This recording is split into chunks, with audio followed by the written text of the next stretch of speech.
Hello everyone, welcome back. हम लोग fourth unit chemical kinetics पढ़ रहे हैं। केमिकल काइनेटिक्स में हम लोग बेसिकली क्या पढ़ते हैं, हम लोग रेट ऑफ रिएक्शन के बारे में बात करते हैं, factors affecting the rate of reaction के बारे में बात करते हैं और मैकेनिज़्म ऑफ रिएक्शन के बारे में बात करते हैं। ये तीन मेन चीज़ें हैं जिनको हम केमिकल काइनेटिक्स में पढ़ते हैं। काइनेटिक्स का मतलब ही स्पीड होता है, ठीक है। तो हम लोग रेट ऑफ रिएक्शन मतलब स्पीड ऑफ रिएक्शन के बारे में इसमें बात करते हैं। फिर factors affecting rate of reaction या स्पीड ऑफ रिएक्शन बोल सकते हैं आप। And finally mechanism of reaction के बारे में पढ़ते हैं। ये रेट ऑफ रिएक्शन पे हमने ऑलरेडी 2-3 वीडियोस कर लिए हैं। कल हमने factors affecting rate of reaction start किया था, ठीक है। आज वो फैक्टर्स तो हमने पढ़ लिए थे, अब वन बाय वन डिटेल में एक एक फैक्टर को स्टडी करेंगे, ठीक है। मैं एक बार फिर से आपको रिवाइज़ करवा दूँ जो आपने फैक्टर्स पढ़े थे कल, और फिर हम फर्स्ट फैक्टर से डिटेल स्टडी स्टार्ट करेंगे, ठीक है।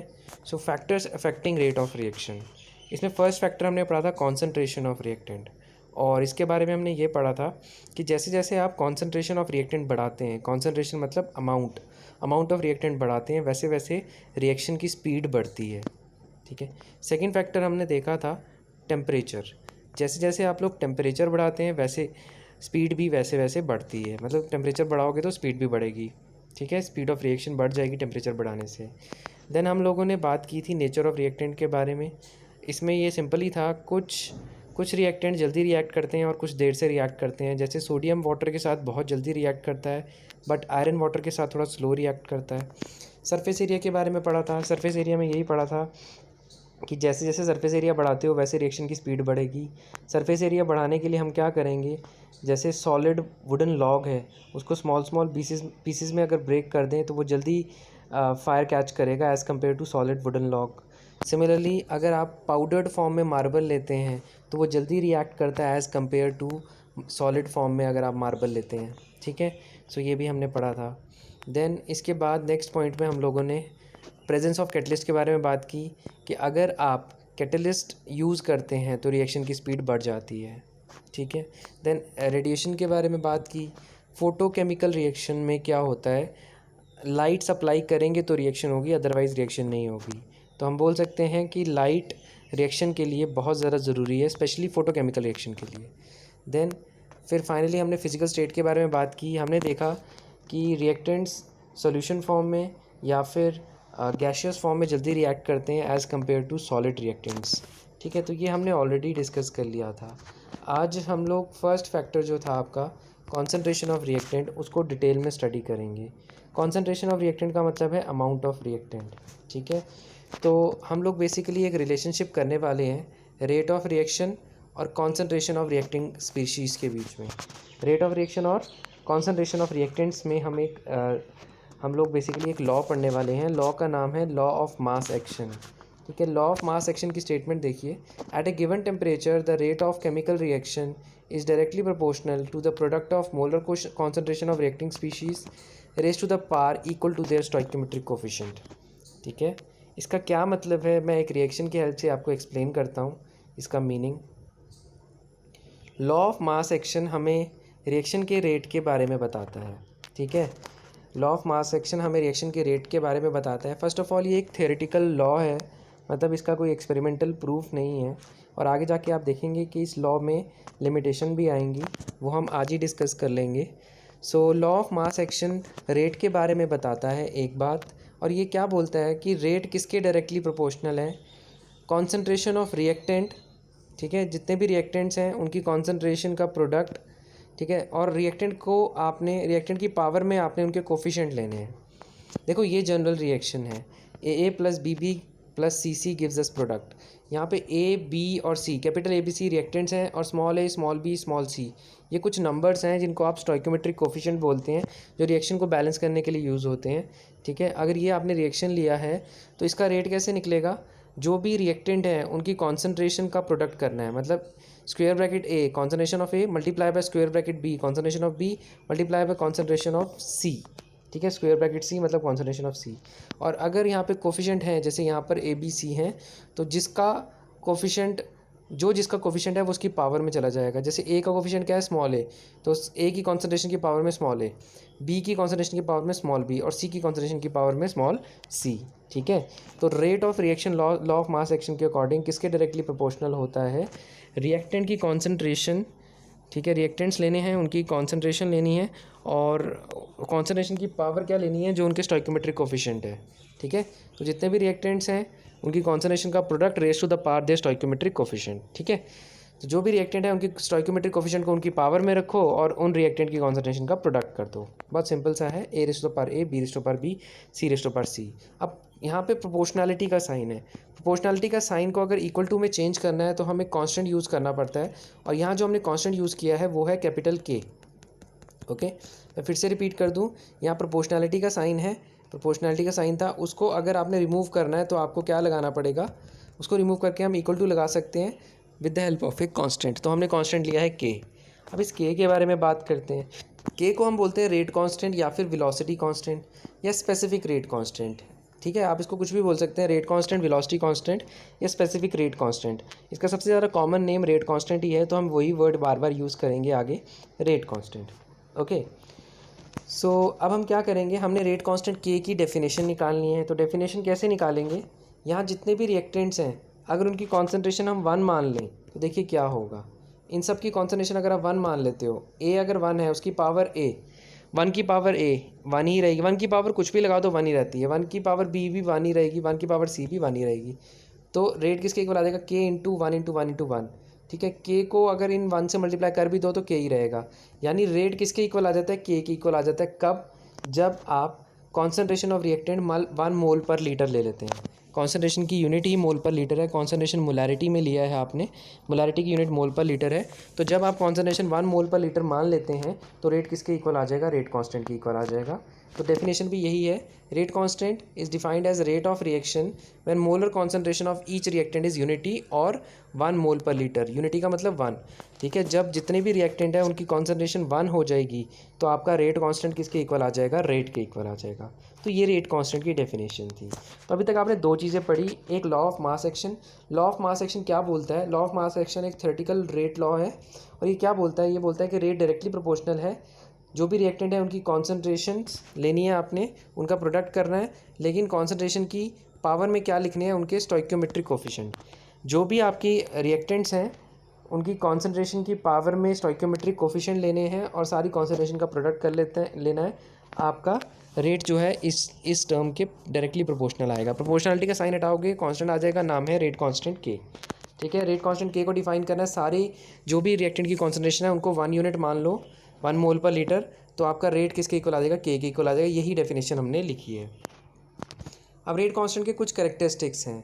फर्स्ट कैरेक्टरिस्टिक, ठीक है, rate of any reaction depend upon value of rate constant and it increases at the rate constant increases. देखो यहाँ से अगर आप देखें, कहीं से भी देख लीजिए, रेट या यहाँ से देख लीजिए, रेट किसके इक्वल है, के इंटू रिएक्टेंट्स की कॉन्सेंट्रेशन। ठीक है, के इंटू रिएक्टेंट की कॉन्सेंट्रेशन। तो देखो रेट जो है वो के भी डायरेक्टली प्रोपोर्शनल है। ठीक है ना, रेट के सामने ही के आ रहा है, तो रेट जो है के डायरेक्टली प्रोपोर्शनल है। ठीक है, rate is directly proportional to K. ठीक है, इन सबको अगर मैं हटा दूं तो इक्वल टू को हटा के प्रोपोर्शनलिटी का साइन लगा के मैं बोल सकता हूँ रेट किसके डायरेक्टली प्रोपोर्शनल है, के प्रोपोर्शनल है। मतलब अगर के बढ़ेगा तो रेट भी बढ़ेगा। तो यही फर्स्ट कैरेक्टरिस्टिक है कि रेट किस पे डिपेंड करता है, रेट कांस्टेंट पे डिपेंड करता है, और रेट इंक्रीज़ हो जाएगा अगर रेट कांस्टेंट इंक्रीज़ हो जाएगा, सबसे पहली बात। ठीक है, देन रेट कांस्टेंट टेम्परेचर के साथ चेंज हो जाता है। ठीक है, रेट कांस्टेंट अगर आपने सेम रिएक्टेंट लिए हैं तो रेट कांस्टेंट क्या होगा, रेट कांस्टेंट टेम्परेचर के साथ चेंज हो जाएगा। वैसे देखो हर रिएक्शन का अपना रेट कांस्टेंट होगा, उसकी अलग अलग वैल्यू होगी, बट कोई गिवन अगर रिएक्शन ले रहे हो उसका एक फिक्स रेट कांस्टेंट होगा, वो रेट कांस्टेंट भी चेंज हो जाएगा अगर आप टेम्परेचर चेंज करते हो, क्योंकि रेट कांस्टेंट की वैल्यू फिक्स्ड कब है, एक पर्टिकुलर टेम्परेचर पर। लॉ ऑफ मास एक्शन की डेफिनेशन में भी ये लिखा था, एट ए पर्टिकुलर टेम्परेचर या एट सेम टेम्परेचर। ठीक है, वो एक पर्टिकुलर टेम्परेचर पे ही वैलिड है लॉ ऑफ मास एक्शन। ठीक है, तो रेट कांस्टेंट की वैल्यू भी फिक्स रहती है एक पर्टिकुलर टेम्परेचर पर, लेकिन अगर आप टेम्परेचर चेंज करते हैं तो value of rate constant change हो जाती है। ठीक, देन उसके बाद रेट कांस्टेंट जो है कॉन्सेंट्रेशन ऑफ रिएक्टेंट्स पे डिपेंड नहीं करता, ये याद रखना है कि rate constant is independent of concentration of reactants. And finally हमने यूनिट्स ऑफ रेट कांस्टेंट आगे जाके डिटेल में पढ़ना है, वो डिपेंड करते हैं ऑर्डर ऑफ रिएक्शन पे। ये ऑर्डर क्या है ये हम कल के लेक्चर में करेंगे, और कल के लेक्चर में ही हम लोग यूनिट्स भी पॉसिबल हुआ तो डिस्कस कर लेंगे रेट कांस्टेंट की। तो इस पॉइंट को थोड़ा सा ऐसे सेपरेट रखते हैं हम लोग, इसको माइंड में रखेंगे, इसको हम फिर से डिस्कस करेंगे। ओके, सो मेन पॉइंट्स यही है कि rate constant rate of reaction decide करता है, जैसे रेट कांस्टेंट बढ़ेगा रेट ऑफ रिएक्शन बढ़ेगा। सेकंड पॉइंट, अगर टेम्परेचर बढ़ाते हो तो भी रेट कांस्टेंट की वैल्यू बढ़ जाती है। And finally rate constant concentration of reactants पे डिपेंड नहीं करता है। तो ये हो गया आपका। Then law of mass action, ये एक थ्योरेटिकल लॉ है, ठीक है। ये तब तक वैलिड है जब तक कोई आपकी रिएक्शन सिंगल स्टेप में होता है। तो मैं आपको फिर से याद दिला दूं, केमिकल काइनेटिक्स में हमने 3 चीज़ें पढ़नी हैं। मैंने आपको पहले भी बताया, एक तो रेट ऑफ रिएक्शन, दूसरा आपने पढ़ना है factors affecting rate of reaction, और तीसरा पढ़ना है मैकेनिज़्म। मैकेनिज़्म के बारे में मैं हमेशा यही बोलता आया हूँ कि मैकेनिज़्म में क्या पता चलता है कि रिएक्शन जो है वो कैसे हो रही है। ठीक है, रिएक्शन में रिएक्टेंट प्रोडक्ट में चेंज होता है, बट वो होता कैसे है, वेदर एक स्टेप में या मल्टीपल स्टेप में। अगर रिएक्शन एक स्टेप की है तो लॉ ऑफ मास एक्शन जो है वो एक्सपेरिमेंटली भी करेक्ट हो जाएगा। मतलब लॉ ऑफ मास एक्शन मैंने बोला था थ्योरेटिकल है, ठीक है, एक्सपेरिमेंटली मतलब इसका एक्सपेरिमेंटल प्रूफ नहीं है, ठीक, मतलब ये हमेशा एक्सपेरिमेंटली आपको करेक्ट वैल्यू नहीं देगा, ठीक है। बट यहाँ पे एक चीज़ बताइए, इसको भी मैं डिटेल में स्टडी करूँगा जब मैं मैकेनिज़्म आपको बताऊँगा। फिलहाल के लिए देखो, अब देखो चैप्टर ऐसे ही फ्रेम किए जाते हैं, कुछ टर्म्स पढ़ाई बाद में जाती है लेकिन उनका जिक्र पहले हो जाता है, ठीक है। तो जैसे जैसे चैप्टर में जिक्र होगा मैं जिक्र ज़रूर कर दूंगा, लेकिन एक्सप्लेन मैं तभी कर पाऊंगा जब हम उस टॉपिक को पढ़ेंगे। तो इसी चैप्टर की लास्ट की वीडियोस में हमने मैकेनिज़्म देखना है, तो वहाँ पे आपको ये पता चल जाएगा सिंगल स्टेप मल्टीपल स्टेप का मतलब क्या है। बट फिलहाल के लिए आप याद रखेंगे ये law of mass action experimentally correct हो जाएगा अगर रिएक्शन सिंगल स्टेप की है, लेकिन मोस्टली जो रिएक्शन है वो सिंगल स्टेप की नहीं होती, तो आपका law of mass action fail हो जाता है, ठीक है। लॉ ऑफ मास एक्शन क्या हो जाता है, फेल हो जाता है। जैसे ये एक एग्जांपल है, 2NO2 plus F2 gives us 2NO2F। अब लॉ ऑफ मास एक्शन क्या बोलता है, लॉ ऑफ मास एक्शन के अकॉर्डिंग रेट किसके इक्वल है, K into concentration of reactant कौन है, NO2, उसकी power 2 multiply by concentration of F2 उसकी पावर 1। यहाँ कुछ नहीं है मतलब 1 है, ठीक है। तो ये है आपका लॉ ऑफ मास एक्शन के अकॉर्डिंग रेट। बट जब आप एक्सपेरिमेंटली इसका रेट चेक करते हैं, जब एक्सपेरिमेंटली रेट चेक करते हैं तो रेट कुछ इस तरह से आता है, rate is equal to K NO2 raise to the power 1 F2 raise to the power 1। Law of mass action के अकॉर्डिंग यहाँ 2 आना चाहिए था, लेकिन एक्सपेरिमेंटली यहाँ क्या आ रहा है, 1 आ रहा है, ठीक है। तो जो एक्सपेरिमेंटली डिटरमाइंड रेट लॉ है उसको आप लोग एक्चुअल रेट लॉ मानेंगे। एक्सपेरिमेंटली डिटरमाइंड रेट लॉ जो है उसको एक्चुअल रेट लॉ मानेंगे, ठीक है। और ये हमेशा परफेक्ट वैल्यू देगा आपको, लेकिन जो आपका लॉ ऑफ मास एक्शन है वो थियोरेटिकल रेट लॉ है, उसको हम एक्सपेरिमेंटल रेट लॉ नहीं बोलते हैं। वो तब तक सही रहेगा जब तक रिएक्शन सिंगल स्टेप का है। ये इस रिएक्शन में फेल हो रहा है, इसका क्लियर इंडिकेशन है कि ये रिएक्शन मल्टीपल स्टेप में होता है, एक से ज़्यादा स्टेप में होता है। तो ये 1 स्टेप क्या होता है, मल्टीपल स्टेप क्या होता है, ये आपको बिल्कुल क्लियर हो जाएगा जब आप मैकेनिज्म ऑफ रिएक्शन पढ़ेंगे, ठीक है। फिलहाल के लिए जो आज हमने सीखा उसको बिल्कुल नटशेल में अगर आप देखें, एक आपने पढ़ा law of mass action. Law of mass action आपको क्या बताता है, आपको लॉ ऑफ मास एक्शन बोलता है कि rate is directly proportional to concentration of product of concentration of reactant raise to the power the stoichiometric coefficient, ठीक है। यहाँ से रेट कांस्टेंट के निकल कर आया, के जो है वो रेट के इक्वल हो जाता है अगर आपकी रिएक्टेंट की कॉन्सेंट्रेशन 1 होती है। Then characteristics of rate constant पढ़ा आपने, रेट कांस्टेंट रेट को इंक्रीज़ या डिक्रीज़ कर सकते हैं हम, रेट बढ़ेगा अगर रेट कांस्टेंट बढ़ रहा है, सिमिलरली टेम्परेचर बढ़ेगा तो रेट कांस्टेंट बढ़ जाएगा। एंड फाइनली रेट कांस्टेंट किस पे डिपेंड नहीं करता, रिएक्टेंट की कॉन्सेंट्रेशन पे। एंड लास्ट पॉइंट यही है कि units of rate constant order of reaction पे डिपेंड करता है। तो लास्ट में जो एक्सपेरिमेंटल रेट लॉ पढ़ा है वहाँ से ऑर्डर ऑफ रिएक्शन निकल के आएगा, और वहीं से हम रेट कांस्टेंट की यूनिट्स निकाल पाएंगे, तो वो हम कल के लेक्चर में करेंगे। Then finally law of mass action एक थ्योरेटिकल रेट लॉ है, ये तब तक वैलिड है जब तक रिएक्शन सिंगल स्टेप में है, ठीक है। जैसे ये रिएक्शन है, ये मल्टीपल स्टेप रिएक्शन है। अभी यहाँ पे इसके मल्टीपल स्टेप दिखाए नहीं है, यहाँ पे तो आपको ऐसे लग रहा होगा कि सिंगल स्टेप में रिएक्शन हुआ है, ठीक है। इस रिएक्शन में सिर्फ रिएक्टेंट्स और प्रोडक्ट दिखाए हुए हैं, इस रिएक्शन में ये नहीं बताया कि ये रिएक्शन हो कैसे रहा है, ठीक है। बट ये रिएक्शन मल्टीपल स्टेप रिएक्शन है, तो यहाँ पे जो लॉ ऑफ मास एक्शन है फेल हो जाता है। लॉ ऑफ मास एक्शन में NO2 की पावर 2 आनी चाहिए, ये देखो इक्वेशन बोल रही है, लेकिन एक्सपेरिमेंटल रेट लॉ के अकॉर्डिंग NO2 की पावर 1 आ रही है, ठीक है। अब एक्सपेरिमेंटल रेट लॉ हमें याद ही रखने पड़ते हैं, लॉ ऑफ मास एक्शन तो हम इक्वेशन को देख के बता देते हैं, ठीक है। तो एक्सपेरिमेंटल रेट लॉ को हम लोग एक्चुअल रेट लॉ बोलते हैं, और ये आपको हमेशा सही वैल्यू देगा। एक्सपेरिमेंटल रेट लॉ का मतलब एक्सपेरिमेंट करके रेट की एक्सप्रेशन निकालना। आप एक्सपेरिमेंट करेंगे और फिर रेट का फार्मूला निकालेंगे कि रेट किस पे डिपेंड करता है, उसको बोलते हैं एक्सपेरिमेंटल रेट लॉ, या आप बोल सकते हैं एक्चुअल रेट लॉ। ठीक है, और याद रखना law of mass action experimental rate law के इक्वल हो जाएगा जब रिएक्शन सिंगल स्टेप है, और जब रिएक्शन मल्टीपल स्टेप है तो लॉ ऑफ मास एक्शन कुछ और देगा आपको और एक्सपेरिमेंटल रेट लॉ कुछ और देगा। ठीक है, बट एक्सपेरिमेंटल रेट लॉ आपको हमेशा सही रिजल्ट देगा। Law of mass action multiple step वाली रिएक्शन में फेल हो जाएगा, सिंगल स्टेप में सही रिजल्ट देगा। ठीक है, तो ये था आज के लिए इतना बहुत है। Thank you so much for watching, and इसको अच्छे से रिवाइज़ करें आप। जितना आप रिवाइज़ करेंगे उतने कंसेप्ट्स आपके स्ट्रांग होंगे। आप अगर नोटिस कर रहे हैं तो मैं बार बार चीज़ों को रिपीट कर रहा हूँ, उसका सिर्फ यही रीज़न है ताकि आपको ये चीज़ें याद हो जाएं। देखो, जब भी हम कोई नई चीज़ पढ़ेंगे उसको याद रखने का एक ही तरीका है, उसको बार बार रिपीट करना। अगर आप रिपीट नहीं करेंगे तो चीज़ें भूलना शुरू हो जाएंगी। ठीक है, so thank you so much for watching, and मिलते हैं फिर अपने नेक्स्ट लेक्चर में। And till then keep smiling, be happy, and keep revising your topics also.